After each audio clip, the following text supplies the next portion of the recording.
She woke up screaming a name she swore. Seconds later, she didn't know. Her heart was racing, her eyes were dry, and there were no tears. That was the first thing that didn't make sense. The hospital smelled of disinfectant and something harder to describe, old fear. White lights fell over her face like a silent interrogation. She blinked slowly, deliberately, as if every movement had been rehearsed. When the nurse asked her name, she hesitated, not from confusion, but from choice. "I don't know," she whispered at last.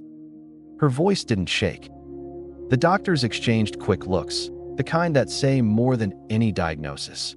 Amnesia, they concluded. Head trauma, severe stress, a complete void. She listened closely, absorbing every word as if they were the rules of a new game, or an old one she was about to play again. "Do you remember anyone? A face? A place?" "Nothing," she replied. "Just noise." But that wasn't true. Deep in her mind, one image burned with dangerous clarity, a shattered mirror and blood she couldn't tell was hers. She didn't mention it. She learned quickly that truth was a luxury she could no longer afford. In the days that followed, she became the perfect patient, grateful, vulnerable, afraid at the right moments. She asked the kinds of questions someone without memories should ask, but never the ones that might expose her.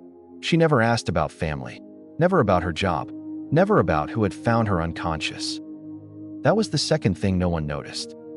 When a social worker offered help to rebuild her identity, she nodded, eyes filled with carefully measured sadness. Everyone thought the same thing. Poor thing. No one wondered how someone who had lost everything could seem so extraordinarily calm. The night before her discharge, she got out of bed and walked into the bathroom, closed the door, stared at herself in the mirror for a long time. She didn't look lost. She looked hidden. "This time," she whispered, "I'll do it right." She didn't know who she was now, but she knew exactly who she could never be again. And as she turned off the light, one question lingered in the empty room, waiting for the next memory or the next lie. What kind of person pretends to forget their own life? And why does no one want to know the answer? They called her Eva because they needed something to call her.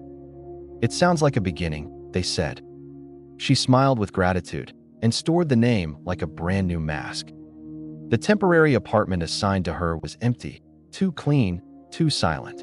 White walls that demanded no memories. It was perfect. Eva walked barefoot across the cold floor, touching the furniture as if learning the world for the first time. In front of others, she looked fragile. Alone, she was precise. She learned quickly which emotions inspired trust. The right amount of fear. Confusion, carefully measured. Sadness without anger. She cried rarely, just enough not to make anyone uncomfortable. When someone told her everything will be okay, she lowered her eyes, as if she wanted to believe it. No one suspects someone who wants to be saved. There were good people. Too good. Clara, the neighbor from the second floor, brought her warm soup and talked about small things. The weather, traffic noise, loneliness. Eva listened with surgical attention. She memorized gestures, expressions, common phrases. She was learning how to be human again, or how to look like one. "Don't you feel curious about who you used to be?" Clara asked one afternoon. Eva waited exactly 2 seconds before answering. "Sometimes, but I'm afraid I wouldn't like myself." The answer was perfect and false. Because the truth was simpler and darker, she knew she wouldn't like herself. At night, when the building slept, she sat on the floor with her back against the wall and closed her eyes. Not to remember, to contain. Memories didn't come as full images, but as treacherous fragments. A raised voice, a door slamming shut, a metallic smell that tightened her jaw. She never dreamed. That comforted her. One day at the supermarket, something almost ruined everything. A child dropped a bottle. The crack was sharp, brutal. Eva ducked instinctively, covering her head before she realized what she was doing. Her breathing spiraled. Her hands shook. "Are you okay?" someone asked. She nodded too fast. That reaction didn't belong to a woman without a past. It belonged to someone who had learned to anticipate danger. That night, she stared at her hands for a long time. They weren't innocent hands. They carried small scars, barely visible. She didn't ask where they came from. Some answers aren't worth surviving. But the past doesn't negotiate. It only waits. While reviewing the few recovered documents, she noticed something unsettling. No police reports, no family, no one looking for her. As if her disappearance had been convenient. As if her former life had already been a well-kept secret. And for the first time since the hospital, Eva felt something other than fear. A pressure in her chest that felt like guilt. Because she wasn't running from something abstract. She was running from someone. And very soon, someone was going to start asking questions. The first question didn't come from a police officer. It came from someone who knew how to ask. His name was Martin. He worked in the municipal archives and had been assigned to review the few records that existed about Eva. He wasn't looking for guilt. He was looking for consistency. And what he found was a silence too carefully arranged. There were no old records, no medical history, no digital footprint before the accident. That wasn't normal. It was surgical. When Martin visited her for the first time, Eva recognized him instantly, even though she had never seen him before. She recognized the look, the dangerous patience of someone who doesn't settle for easy answers. She poured herself a glass of water before sitting down, buying time to think. "I just want to help," he said. "Sometimes memories come back when someone asks the right questions." Eva smiled with a sweetness she had already perfected. "And what if I don't want to remember?" Martin didn't answer right away. He took notes. That pause was his first confirmation. She wasn't speaking like a victim. She was speaking like someone negotiating. In the days that followed, the meetings continued. Always polite, always tense. Eva made small mistakes, invisible to anyone not looking for cracks. She used a word that wasn't part of her new vocabulary. She navigated the city without asking for directions. She recognized a building before it was named. "You say you remember nothing," Martin said one afternoon, "but your body remembers for you." Eva held his gaze a second too long. That night, the memories came back without permission. Not as clear scenes, but as violent sensations. The weight of an irreversible decision, the sound of a pleading voice, the guilty relief of having walked away unharmed. Eva folded onto the floor, swallowing a scream no one was allowed to hear. What she had built wasn't amnesia. It was a cage. The next day, Martin showed her something that changed the air in the room. An old printed photograph, slightly yellowed.